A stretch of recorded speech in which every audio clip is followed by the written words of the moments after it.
One of my favorite passages in all of Scripture is Romans 8. The whole chapter is literally loaded with reminder after reminder just of the Lord's faithfulness, His never-ending love for us, His goodness that knows no bounds, and it's just a continual reminder for me of how much He cares for us. For instance, Romans 8:28 says that we know that God causes all things to work together for good to those who love God, to those who are called according to His purpose. So if I'm being honest, I know Romans 8:28 to be true, but sometimes I struggle to believe these things in the corners of my soul. But what a change it would bring to my life if I truly believed every morning and sought to live out every day what Romans 8:28 says, that all things work together for good for those who love the Lord, who are called according to His purpose. What's cool, David knew this truth full well in Psalm 27, and he believed it. Amidst warfare, he reminded himself time and time again, "The Lord is my light and my salvation, whom shall I fear?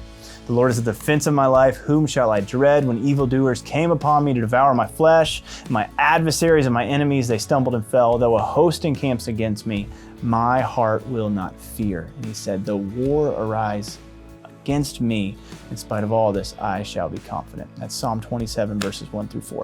David's protection, his confidence, and his hope were in none but the Lord. And the result, he had nothing, no one to fear. Even more so, he declared, "My heart will not fear."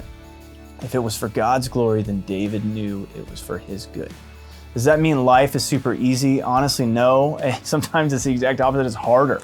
Sometimes for the believer, we need to walk through these valleys and these situations that are tough, but that does not mean that we need to be rid of joy and of hope and succumb to our despair.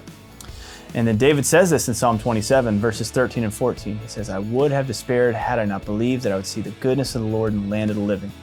Wait for the Lord, be strong, let your heart take courage. Yes, wait for the Lord." So whether you can see it or not, I just hope you can be reminded today of the Lord's goodness, that you would be strong, that you let your heart take courage just like David did, and that we would learn to wait upon the Lord. He is working all things together for His glory and your good.